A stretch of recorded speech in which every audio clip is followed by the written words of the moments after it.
मुख्यमंत्री मनोहर लाल हरियाणा को विकास के पथ पर आगे बढ़ाने में लगातार प्रयासरत हैं।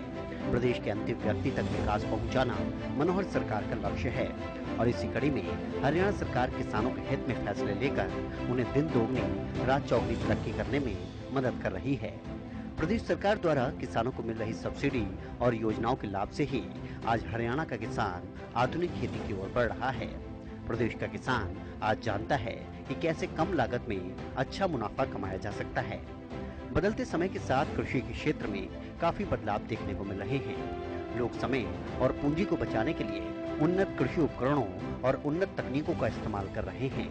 पारंपरिक खेती को बदलते हुए किसान अब आधुनिक खेती की ओर बढ़ रहे हैं, जहां उन्नत तकनीकों का इस्तेमाल कर न केवल सफल खेती कर रहे हैं बल्कि कम समय में दोगुना लाभ भी कमा रहे हैं। पहले किसानों को कृषि कार्य पूरा करने में एक लंबा समय लग जाता था, लेकिन अब आधुनिक तकनीकों की मदद से किसान उसी काम को कम समय में आसानी से पूरा कर सकते हैं। ऐसे ही एक प्रगतिशील किसान है मनु चावला, जो सिर्फ एक किसान नहीं बल्कि एक इंजीनियर किसान है। करनाल के किसान मनु चावला पेशे से एक इंजीनियर हैं। मनु इससे पहले ही गुरुग्राम की एक कंपनी में जॉब करते थे। वो बताते हैं कि उन्होंने कुछ साल अमेरिका और बेंगलोर में भी जॉब की, लेकिन उनकी रुचि अपने पैतृक काम यानी खेती को आगे बढ़ाने में थी। हालांकि उनके लिए यह सफर इतना आसान नहीं था। किसान मनु चावला बताते हैं कि जब वो अपने पिता को खेती करते देखते थे तो उन्हें ऐसा लगता था कि खेती में लागत ज्यादा और मुनाफा कम है, जिसके बाद उन्हें लगने लगा कि वो परंपरागत खेती छोड़कर आधुनिक खेती की ओर कदम बढ़ाएंगे। आज का युवा परंपरागत खेती को छोड़कर आधुनिक खेती की ओर कदम बढ़ा रहा है। मनु बताते हैं कि वो खेती के क्षेत्र में शुरू से ही कुछ प्रोग्रेसिव करना चाहते थे। उन्होंने खेती की शुरुआत 4 एकड़ से की थी और आज वो 18 एकड़ से भी ज्यादा में खेती करते हैं और उनका मकसद इसे और आगे बढ़ाना है।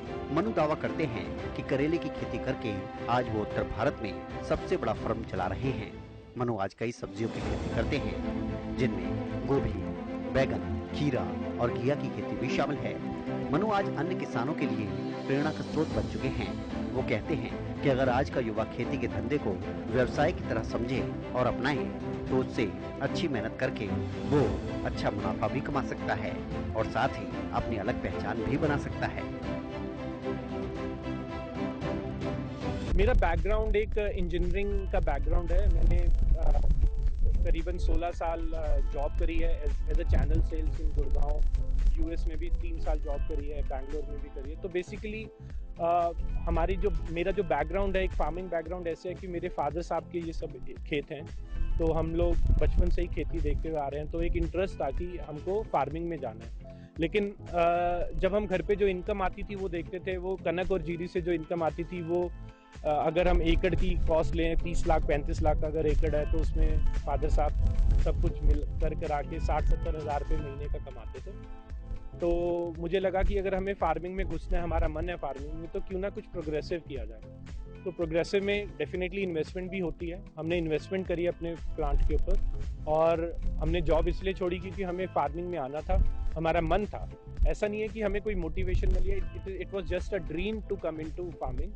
तो I left my job 4 years back and then हम लोग फार्मिंग में आए और पहले साल से ही हमने स्टैकिंग के ऊपर ध्यान दिया। तो पहले साल हमारे 4 एकड़ स्टैकिंग के थे, आज हमारे पास 18 एकड़ स्टैकिंग के ऊपर हैं। तो और धीरे धीरे हम लोग इसको बढ़ाते हुए हमारा जो नेक्स्ट जनवरी का टारगेट है, हम लोग इसको 30 एकड़ पे लेके जाने के ऊपर है। कहते हैं जहाँ चाहा वहाँ रहा, यानी कि अगर वास्तव में कोई कुछ हासिल करना चाहता है तो वो उसे हासिल करने के तरीके ढूंढता रहेगा और आखिर में सफल होकर भी रहेगा। अगर आप किसी चीज को पाने के लिए ठान लें और पूरी तरह से प्रयास करते हैं तो आप सभी कठिनाइयों को पार कर आखिर में सफल हो ही जाते हैं। और इस कहावत को सच कर दिखाया है अंबाला जिले के प्रगतिशील किसान कंवरपाल सिंह ने। कंवरपाल अपने गाँव में 2.5 लाख की क्षमता वाला पोल्ट्री फार्म चलाते हैं, लेकिन उनके इस बिजनेस में उन्हें घाटा होने लगा। कंवरपाल ने बिजनेस बंद करने का फैसला तो लिया, लेकिन हार नहीं मानी। उन्होंने उच्च ज्ञान हासिल करके अपने पोल्ट्री फार्म में ही केले की फसल उगा दी और अपने कड़े परिश्रम से ये करके दिखा दिया कि केले की फसल जो केवल दक्षिण भारत में ही पैदा होती है, अब उत्तर भारत में ही नहीं बल्कि हरियाणा में भी पैदा होगी। प्रगतिशील किसान कंवरपाल बताते हैं कि जब उनका पोल्ट्री का बिजनेस ठप हुआ तब उन्होंने कई अन्य काम करने के बारे में सोचा, लेकिन किसी भी नए काम को शुरू करने के लिए उन्हें ढेर सारे पैसे की जरूरत थी। और तब कंवरपाल को खेती में ही कुछ नया करने की तरकीब सूझी। कहते हैं अगर इंसान के इरादे पक्के हों तो वो मिट्टी से भी सोना उपजा सकता है और उसी से अपनी एक अलग पहचान बना सकता है। कंवरपाल कहते हैं कि ये सब संभव बागवानी विभाग और सरकारी योजनाओं की वजह से हो पाया।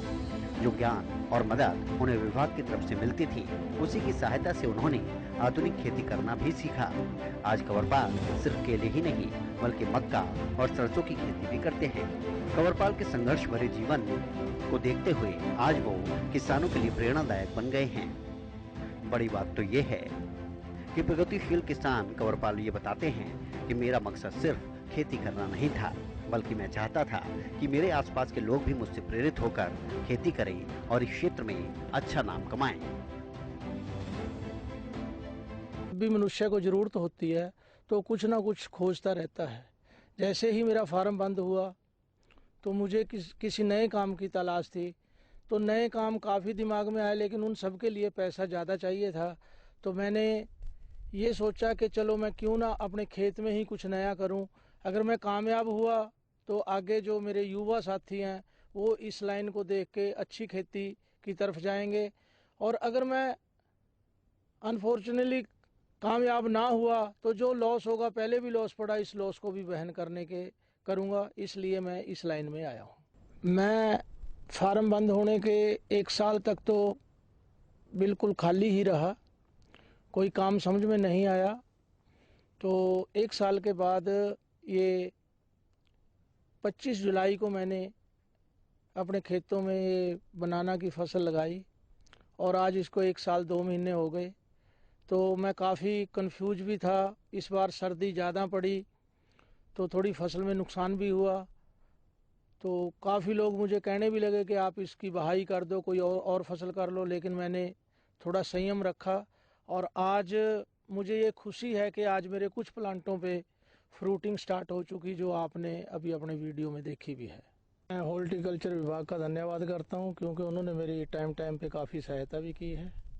मैंने जब ये प्लांटेशन की जुलाई में तो इसके साथ मैंने मकई की फसल लगाई थी और जो मुझे अब काफ़ी अच्छा प्रॉफिट उस फसल ने दिया और केला भी मेरा साथ साथ चलता रहा।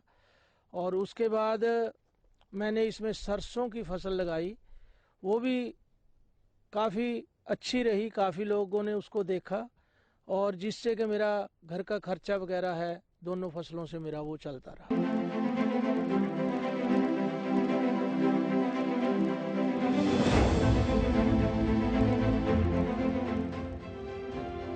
हरियाणा सरकार किसानों के हित में लगातार बड़े बड़े फैसले ले रही है और किसानों की आर्थिक स्थिति को सुधारने के लिए हर संभव कोशिश कर रही है। हालांकि कई बार खराब मौसम या अन्य प्राकृतिक आपदाओं के कारण जब किसानों की फसल नष्ट हो जाती है तो उनकी आर्थिक आय काफी प्रभावित होती है। सरकार द्वारा तब भी किसानों को मुआवजा मुहैया करवाया जाता है। ऐसे में किसानों को हर तरह की समस्याओं से दो चार ना होना पड़े, इसके लिए भी सरकार की तरफ से किसानों की मदद के लिए अनेक किसान हितैषी योजनाएं बनाई जाती हैं। इतना ही नहीं, हरियाणा सरकार किसानों को जागरूक कर आधुनिक खेती करने के लिए प्रोत्साहित करती रहती है। सरकार का मकसद है कि उन किसानों को खेती के लिए प्रेरित करना जो आज खेती से मुंह मोड़ रहे हैं। और आज मनु चावला और कंवरपाल जैसे प्रगतिशील किसानों की अगर बात करें तो उन्होंने अपनी मेहनत के साथ साथ अपनी नई सोच से खेती में नए नए प्रयास किए हैं। मनु चावला और कंवरपाल जैसे प्रगतिशील किसान जिन्होंने विपदा आने पर भी हार नहीं मानी, आज ये प्रगतिशील किसान अन्य किसानों के लिए प्रेरणा का स्रोत बन चुके हैं। हरियाणा में आज का किसान महज एक किसान नहीं बल्कि प्रगतिशील किसान बनकर सामने आ रहा है।